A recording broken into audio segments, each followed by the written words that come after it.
നമസ്തേ പ്രിയമുള്ള പ്രേക്ഷകരെ, നാം ഇവിടെ ചർച്ച ചെയ്യുന്ന ഭഗവത്ഗീതയിലെ അർജുന വിഷാദയോഗമെന്ന പ്രഥമ അധ്യായത്തിലെ 3-ാമത്തെ ശ്ലോകമാണ് നാം ചർച്ച ചെയ്യുന്നത്.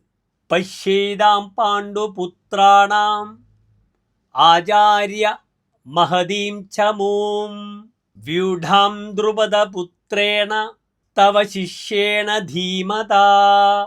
ഈ ശ്ലോകത്തിൻ്റെ പദച്ഛേദം നിങ്ങൾ ശ്രദ്ധിക്കുക. പശ്യ ഏതാം പാണ്ഡുപുത്രാണാം ആചാര്യ മഹതീം ചമൂം വ്യൂഢാം ദ്രുപദപുത്രേണ തവ ശിഷ്യേണ ധീമത. ഈ ശ്ലോകത്തിൻ്റെ അന്വയം ഇപ്രകാരമാണ്. ഈ ശ്ലോകത്തിൻ്റെ അന്വയം നിങ്ങൾ ശ്രദ്ധിക്കുക. ഹേ ആചാര്യ, തവ ശിഷ്യേണ ധീമത ദ്രുപദപുത്രേണ വ്യൂഢാം മഹതീം പാണ്ഡുപുത്രാണാം ഏതാം ചമൂ പശ്യ. സഞ്ജയൻ ധൃതരാഷ്ട്രരോട് ഇപ്രകാരം പറഞ്ഞു.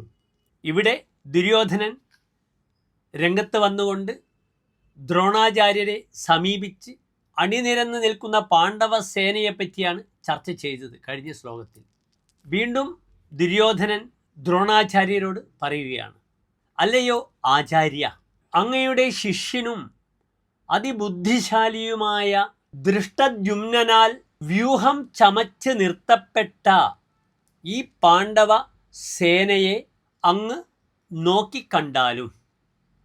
ദുര്യോധനൻ ഇവിടെ വിവരിക്കുകയാണ് പാണ്ഡവ സൈന്യത്തിൻ്റെ ശേഷിയും യുദ്ധ നേതാക്കളെയുമൊക്കെ തന്നെ അടുത്ത ശ്ലോകങ്ങളിലൂടെ.